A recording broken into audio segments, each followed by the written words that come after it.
Assalamualaikum warahmatullahi wabarakatuh. Kami dari kelompok 1 ingin mempresentasikan hasil makalah kami yang berjudul Definisi Hadis. Kami yang beranggotakan 2 orang, yaitu Aniswatin Rohmah dan juga Afidatul Adibah. Pengertian hadis. Menurut bahasa, hadis adalah al-jadid atau sesuatu yang baru. Lawan kata dari al-qadim atau sesuatu yang lama, dan jamaknya ialah al-hadis. Di kalangan ulama, hadis sendiri ada juga beberapa definisi yang antara satu sama lain agak berbeda. Ada yang mendefinisikan hadis adalah segala perkataan Nabi SAW, perbuatan, dan ihwalnya. Ulama hadis yang lain juga menerangkan bahwa termasuk hal ihwal ialah segala pemberitaan tentang Nabi SAW yang berkaitan dengan himmah, karakter, sejarah kelahiran, dan kebiasaan-kebiasaan. Sedangkan ulama usul mendefinisikan hadis adalah segala perkataan Nabi SAW yang dapat dijadikan dalil untuk menetapkan hukum syara' berdasarkan rumusan definisi hadis, baik dari ahli hadis maupun ahli usul. Terdapat persamaan, yaitu memberikan definisi yang terbatas pada sesuatu yang disandarkan kepada Rasul SAW tanpa menyinggung-nyinggung perilaku dan ucapan sahabat atau tabi'in. Pengertian sunnah. Menurut bahasa, sunnah berarti jalan dan kebiasaan yang baik atau yang buruk. Pengertian sunnah ditinjau dari sudut bahasa atau lugat, bermakna jalan yang dijalani, terpuji atau tidak. Ulama fikih memandang sunnah ialah perbuatan yang dilakukan dalam agama, tetapi tingkatannya tidak sampai wajib atau fardu. Atau dengan kata lain, sunnah adalah sesuatu amalan yang diberikan pahala apabila dikerjakan dan tidak dituntut apabila ditinggalkan. Menurut Fazlur Rahman, sunnah adalah praktek aktual yang karena telah lama ditegakkan dari satu generasi ke generasi selanjutnya, memperoleh status normatif dan menjadi sunnah. Sunnah adalah sebuah konsep atau perilaku, maka sesuatu yang secara aktual dipraktekkan masyarakat waktu yang cukup lama dan tidak hanya dipandang sebagai praktek yang aktual tetapi juga sebagai praktek yang normatif dari masyarakat tersebut atau sifatnya. Pengertian khabar. Menurut istilah adalah sesuatu yang disandarkan kepada Rasulullah SAW, baik itu perkataan, perbuatan, ketetapan, atau sifat. Dalam hal ini, ulama berpendapat bahwa khabar adalah sinonim dari hadis. Sedangkan pengertian khabar menurut ulama adalah kabar berbeda dengan hadis, sebab hadis adalah sesuatu yang disandarkan kepada Nabi Muhammad SAW, sementara yang dimaksud dengan khabar adalah sesuatu yang disandarkan atau datang dari orang lain. Pengertian athar. Menurut bahasa, athar adalah bekas dari sesuatu atau sisa sesuatu dan berarti nukilan yang dinukilkan. Misalnya doa yang dinukilkan dari Nabi disebut doa ma'thur.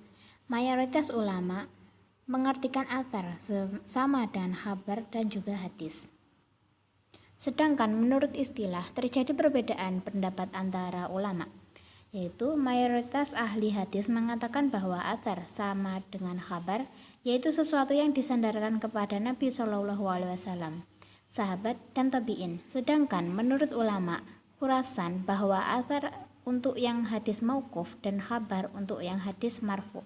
Dari keempat istilah yaitu hadis, sunnah, khabar, dan athar, menurut jumhur ulama, hadis dapat dipergunakan untuk maksud yang sama, yaitu bahwa hadis tersebut juga dengan sunnah, khabar, atau athar. Begitu pula halnya sunnah dapat disebut dengan hadis, khabar, dan athar. Maka hadis mutawir dapat juga disebut dengan sunnah mutawir atau khabar mutawir. Begitu juga hadis sahih dapat disebut dengan sunnah sahih, khabar sahih, dan athar sahih. Seperti contoh doa berikut ini. Hadis riwayat At-Tirmidzi. Berikutnya adalah pengertian sanad. Secara harfiah, sanad adalah kata yang berarti sandaran, pegangan, atau mu'tamad, sedangkan definisi terminologisnya adalah sebagai berikut. Yang satu, mata rantai orang-orang yang menyampaikan matan. 2. Jalan penghubung matan yang nama-nama perawinya tersusun. Jadi, sederet nama-nama yang mengantarkan sebuah hadis itulah yang dinamakan sanad atau dengan sebutan lain sanad hadis. Sebuah hadis dapat dikatakan memiliki beberapa sanad dengan jumlah penutur atau perawi bervariasi dalam lapisan sanadnya. Lapisan dalam sanad disebut dengan takobah, signifikasi, jumlah sanad dan penutur dalam tiap takobah sanad akan menentukan derajat hadis tersebut. Hal ini dijelaskan lebih jauh dari klasifikasi hadis. Jadi, yang perlu dicermati dalam memahami al-hadis adalah terkait dengan sanadnya, yaitu keutuhan sanadnya, jumlahnya, dan perawi akhirnya. Pengertian matan. Secara harfiah, matan berasal dari bahasa Arab matan yang berarti apa saja yang menonjol dari permukaan bumi.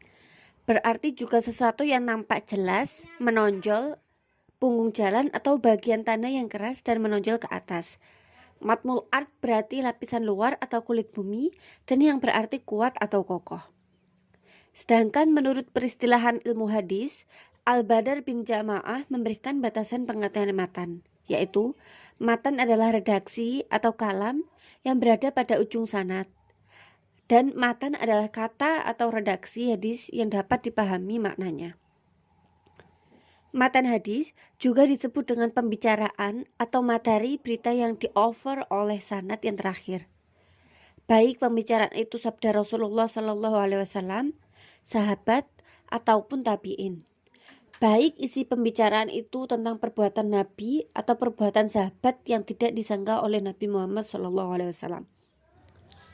Pengertian rawi.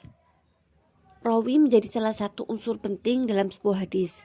Secara singkat, pengertian rawi yaitu periwayat atau penyampaian hadis. Sahabat muslim pasti sudah mengetahui bahwa hadis menjadi salah satu pedoman yang harus diamalkan oleh umat Islam. Sama pentingnya dengan Al-Quran, hadis berisi penjelasan lebih rinci mengenai ayat-ayat dalam Al-Quran. Pengertian rawi menurut bahasa yaitu meriwayatkan. Sedangkan menurut istilah, rawi adalah orang-orang yang meriwayatkan hadis secara lisan maupun tulisan. Asalkan hadis tersebut didengar langsung dari gurunya. Seorang perawi pun harus memiliki kecerdasan yang tinggi serta kejujuran, karena akan mempengaruhi hadis yang disampaikan. Tidak semua orang bisa menjadi perawi hadis. Tentunya ada banyak syarat yang harus dipenuhi untuk mendapat gelar rawi sebuah hadis. Karena nantinya hadis akan menjadi sebuah pedoman hidup umat muslim setelah Al-Quran. Proses periwayatannya pun tidak mudah, melalui proses yang panjang serta memakan waktu yang lama. Pengertian mukharij. Makna harfiah kata mukharij yang berasal dari kata khoroja adalah orang yang mengeluarkan. Makna tersebut juga bisa didatangkan dari kata akhroja dengan isil fa'il mukhrij. Menurut para ahli hadis, yang dimaksud dengan mukharij adalah sebagai berikut. Mukhrij atau mukharij orang yang berperan dalam pengumpulan hadis. Dapat juga didefinisikan mukharijul hadis adalah orang yang menyebutkan perawi hadis. Istilah ini berbeda dengan al-muhdis atau al-muhaddis yang memiliki keahlian tentang proses perjalanan hadis, serta banyak mengetahui nama-nama perawi, matan-matan, dengan jalur periwayatannya dan kelemahan hadis. Siapapun dapat disebut sebagai mukharij ketika ia menginformasikan sebuah hadis baik dalam bentuk lisan maupun tulisan dengan menyertakan sanadnya secara lengkap sebagai bukti yang dapat dipertanggungjawabkan. Tentang kesejarahan transmisi hadis. Pengertian sahabat. Kata-kata sahabi atau sahabat secara etimologi berasal dari kata subah atau persahabatan, perkawinan, pertemuan. Menurut Muhammad Ajaj Al-Khatib bahwa kata tersebut tidak dibatasi oleh pada kuantitas subah, namun juga berlaku untuk semua orang yang menemani orang lain, baik sesaat maupun lama. Sebagaimana kita mukhalim, mukhotob, dan dhorib berasal dari kata mukhalim, mukhotib, dan dhorib. Masing-masing dari ketiga kata tersebut berlaku untuk setiap orang yang melakukan pekerjaan yang dimaksud dengan kata itu, baik sedikit maupun banyak, sebentar maupun lama. Dan demikianlah semua kata kunci atau kalimat isim yang berasal dari kata-kata kerja atau kalimat fi'il. Bukhari dalam kitab Sahihnya berkata, siapapun orang Islam yang pernah bersahabat dengan Nabi SAW atau melihat beliau, ia termasuk di antara sahabat Rasulullah. Sahabat Nabi Muhammad SAW contohnya Abu Bakar As-Siddiq, Utsman bin Affan, Ali bin Abi Thalib, dan Abu Bakar As-Siddiq. Pengertian tabi'in. Menurut pendapat Al-Khatib, seperti dikutip dalam Hasbi As-Siddiqi, mengemukakan bahwa tabi'in adalah orang yang menyertai sahabat. Kebanyakan muhaddisin berpendapat bahwa tabi'in adalah orang yang bertemu dengan sahabat walaupun dia tidak menyertainya. Hasbi Siddiqi mencontohkan Al-Hafidz Abdul Ghani yang menggolongkan Yahya ibnu Khasir ke dalam tabi'in karena pernah berjumpa dengan Anas bin Malik, dan menggolongkan pula Musa ke dalam golongan tabi'in karena pernah berjumpa dengan Ammar ibnu Quraisy. Sedangkan Mastuk Suhdi menyatakan bahwa tabi'in adalah orang yang pernah berteman atau bersahabat dengan seseorang sahabat Nabi. Menurut pendapat ini bahwa untuk menjadi tabi'in, orang tidak cukup dengan hanya pernah bertemu atau melihat sahabat Nabi. Berbeda dengan seorang sahabat, cukup hanya melihat atau bertemu dengan Nabi. Pengertian atba'at tabi'in. Tabi'in atau atba'ut tabi'in artinya pengikut tabi'in. Adalah orang Islam, teman pergaulan dengan para tabi'in, dan tidak mengalami masa hidup sahabat Nabi. Tabi'ut tabi'in disebut juga murid tabi'in. Menurut banyak literatur hadis, tabi'ut tabi'in adalah orang Islam dewasa yang pernah bertemu atau berguru pada tabi'in dan sampai wafatnya beragama Islam. Dan ada juga yang menuliskan bahwa tabi'in yang ditemui harus masih dalam keadaan sehat ingatannya. Karena tabi'in yang terakhir wafat sekitar 110 sampai 120 Hijriah. Dalam kalangan 4 imam mazhab ahli sunnah wal jamaah, Imam Hanafi tidak termasuk dalam tabi'in karena beliau pernah berguru dengan sahabat Nabi. Manakala baik 3 imam itu yakni Imam Maliki dan Imam Syafi'i adalah tabi'in karena mereka berguru dengan tabi'in. Tabi'in seperti definisi di atas, tapi bertemu dengan sahabat yang terakhir bertemu dan wafat sekitar 80 sampai 90 Hijriah. Sekian presentasi dari kelompok kami. Assalamualaikum warahmatullahi wabarakatuh.